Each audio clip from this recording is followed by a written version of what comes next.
Hey everyone, I hope you're doing well and staying safe during this time. If you're new here, welcome to the channel. Like I said, thank you so much for checking me out. If you haven't done so, please make sure to hit that subscribe button just right below the video. Cool, thank you so much. I really do appreciate it. And if you're returning, welcome back. Thanks again for your support. I truly do appreciate having you here. 10-cent files for a patent related to virtual concerts in the metaverse. This is the kind of stuff that excites me because I see it just getting bigger and bigger and bigger. Just so all of you understand, you know, we're going to bring this thing in for a landing with Ripple and XRP, the case ending, getting clarity, understanding the path that we all have been waiting to hear be officially publicly recognized, because I believe we all are correct on the matter, and if we're not, I'm probably going to have to live in the woods. But and not because of any of you listening to the show, but because of Mrs. Backup. Anyway, you know, but I do believe we understand greatly what is the final destination for XRP, and I want to let everybody know, as the channel grows, as the market begins to find its clarity and regulatory clearance, we're going to really push hard into NFTs, DeFi, and metaverse projects. I'm already looking at a lot of them, and this is very exciting to see this. So I just wanted to touch on that and let everybody understand that going into it. This is a reminder of the news that broke yesterday. We're not going into this again. You can watch yesterday's video.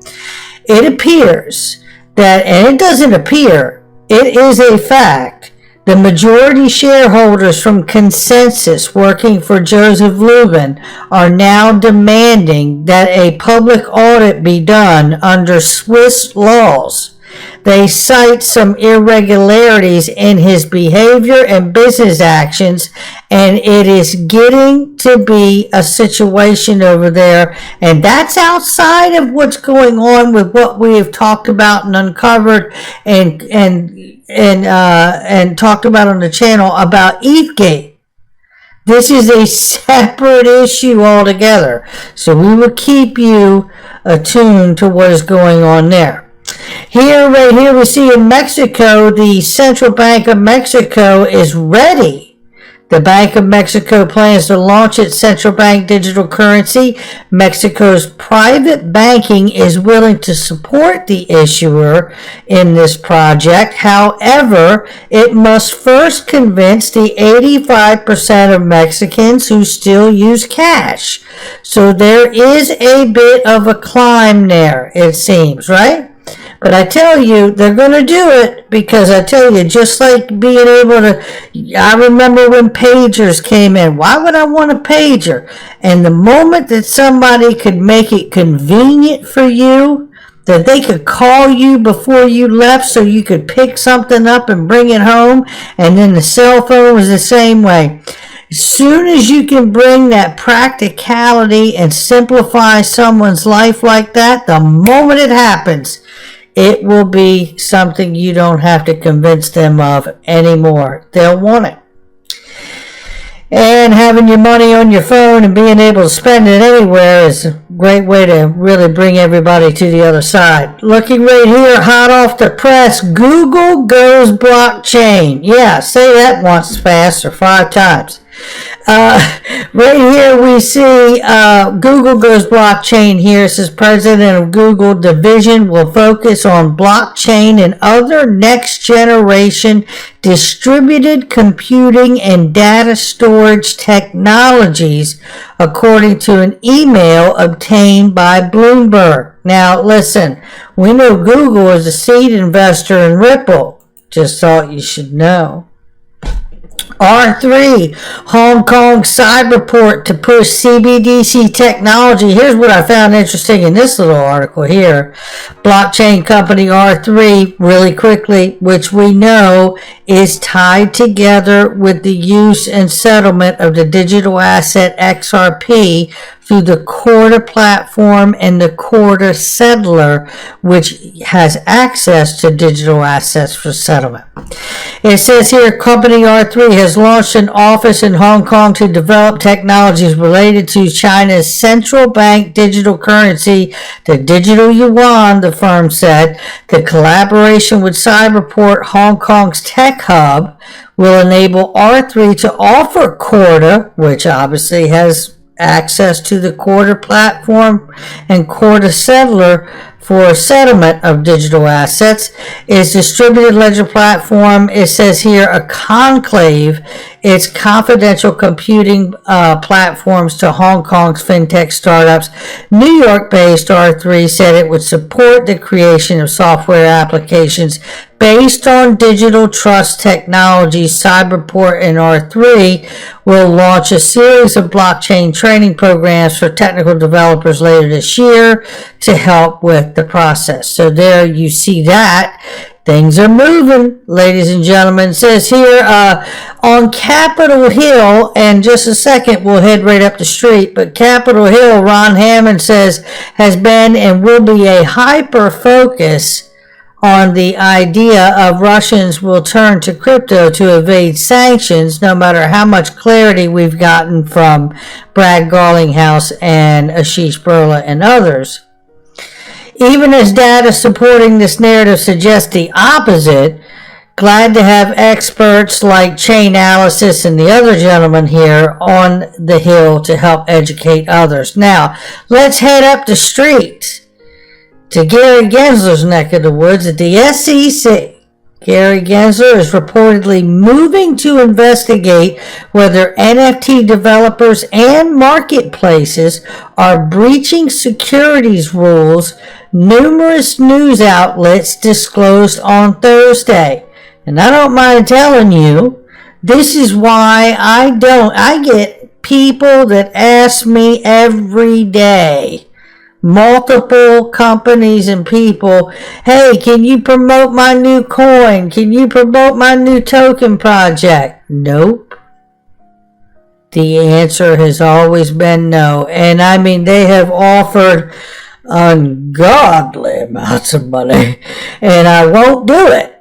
And I won't do it because I don't want the SEC to have a reason to come see me. That is for damn sure. Now, with that being said, this is a quick clip that Andrew Bertholdt shared of a conversation from John, formerly from, what was it, Comedy Channel. I can't remember his last name. It's escaping me right now. But he's sitting down talking to Gary Gensler, none other than Gary Gensler. And he says here he's been thinking a lot about losing lately. He says, or this is an attempt to prepare the public for their colossal defeat in the Ripple SEC case. He's usually far more confident, almost arrogant about their ability and track record. And he's absolutely right here. And what I did was matter of fact, let me play this so you can see his energy here. It feels very much, very unlike what we've seen of him in the past. Take a look. To litigate. This agency has to be willing to go into court and, take some losses from time to time. But go into court. Right. I think all of those things, but it's trying to use high-profile cases to bring folks back on the right side of the line to litigate. It really does feel like his energy is off, and it's Jon Stewart. There's my apologies, John. So, what I find interesting is that I'll put this clip together, thankfully, because of Nerd Nation, who found it. This is what's great about this space. There's so many people out in this space, and it truly takes a village, and shout out to Nerd Nation for bringing it up. But I was looking for this clip that I'm about to play you, and at the time I'm looking for it, I see it posted on Twitter, and I was like, that's it. And I did the mashup. So take a listen to his first coming into the SEC and what he says, that the SEC's never lost a case. I ask you, did we just hear Gary Gensler concede defeat, possibly, to the SEC versus Ripple case? Over the years, the SEC has brought dozens of cases, many of them during my predecessor's time. I've only been here 3 months. And yet, having brought dozens of cases, we haven't lost a case. Having brought dozens of cases, we haven't lost a case. We haven't lost a case. To litigate. This agency has to be willing to go into court and, take some losses from time to time. Into court and, take some losses from time to time. But and, take some losses from time to time. But go into court.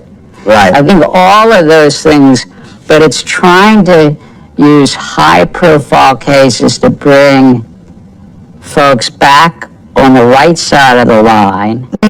Over the years, that to me is showing 2 very different Gary Genslers right there. Now, I do want to be full disclosure. I did make this comment down here. Full disclosure, a settlement doesn't constitute a win or a loss, or at least that's how it will be spun if it has any relevance at all. So, if any of this is in fact speaking to the case at hand, and I have to wonder, why in the world would Gary Gensler choose to sit down with Jon Stewart? I can only imagine that Jon Stewart is really somebody who's speaking to certainly my age group. I used to watch Jon Stewart, right? He's not telling this to mainstream media. I don't hear him sitting down with CNBC and saying this, or not even Fox, or not even CNN. Would I see him sitting down with somebody who has some pop culture value? And where has he been catching the most flack from? Pop culture on Twitter, right? So, the investor group, which is really tied into pop culture, is what my guess is in his mind. If this is in fact relevant at all, that's how I see the connection here. We will see. Time will tell. We are inside a 2-week window for which the SEC will sit down for a settlement conference with Judge Netburn as the mediator. This does not guarantee anything, but it certainly feels like we're looking at 2 very, very different Gary Genslers in those clips. I will say that. Now, let's change gears a little bit because I want to bring us to this. What is the case about? Well, certainly the case is over the issue of whether it's a security or not. SEC's made that abundantly clear. But I have said many times, I also believe it is a legal audit and vetting process for the company Ripple, the protocol XRP ledger, and the native token XRP. I really do believe that that is a part of this. I'm going to play this clip from you from back in November of Ashish Burla, who is the head of RippleNet, and he's going to explain Ripple Liquidity Hub to the gentleman interviewing him from Yahoo Finance. And let's talk about this for a second, and then I've got Jack McDonald from PolySign as well. Take a listen. As part of Liquidity Hub, is that trading? Is there a trading component too? Well, underpinning, liquidity is the buy and sell, and the definition of, liquidity is the buy and sell. So we offer an interface that enables enterprises to buy and sell crypto. So, you can think of us as an integrator and aggregator across a number of exchanges. If you're familiar with Kayak or Google Flights, it's sort of an integrator across a number of different travel websites. Think about Liquidity Hub as aggregating crypto liquidity across a number of venues. Today, a lot of centralized ones, but I think in the future, decentralized liquidity is going to become more important, and I'm excited to head that way as well with the product. To the crypto noobs out there on the Yahoo Finance platform, does this put you in competition with a Coinbase and Robinhood? Listen very carefully to what he says here. Well, so Robinhood, I think, is a front end, and they have a lot of different trading venues. With Coinbase, Coinbase is a centralized exchange. We would sit on top of a company like Coinbase and aggregate that liquidity across a number of venues. And so, not only just potentially Coinbase, but Bitstamp and all the other exchanges out there. We're like that aggregator layer. Again, today centralized, but in the future, I think the market's going to head more and more decentralized in terms of exchanges. That's where we want to be as a product as well into the future. So the market's going to be more and more decentralized as we move into the future, right? And they want to be positioned for that. He also says they would sit on top of an exchange like a Coinbase and other exchanges. Okay, now what does this have to do, Brad? Why are you playing this? This is from November. Well, the reason I'm playing it is because, listen, there's speculation here. It's what we do. So we're going to do it today.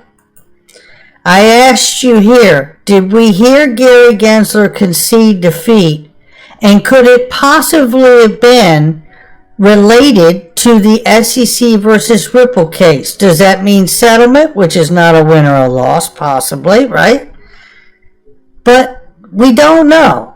But what I do believe, and if we are correct, that in fact this case, as much as it is a legal case, it is an audit and vetting process. Because why?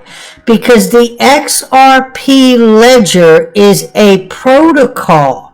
Okay, we know that, Brad. What's so special about that? Well, but this protocol, just like the HTTP protocol, is for building and housing every website in the world, which it does, by the way. Then you think of it as this.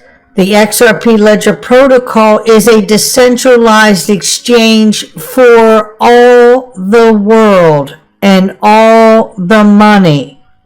So let's take a look at something here. Take a look at this.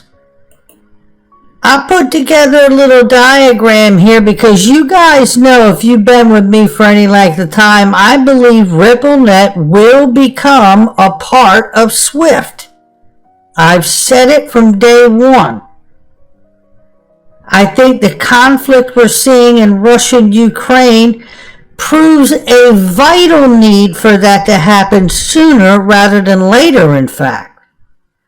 But understanding the Ripple's liquidity hub the way it was explained by Ashish Burla, the banks, the SMEs, the exchanges, remittance companies, a la Coinbase, would sit underneath of the umbrella. The actual umbrella would be the liquidity hub on top of all of these things, for which they would all plug into to be able to source liquidity for the things that they need.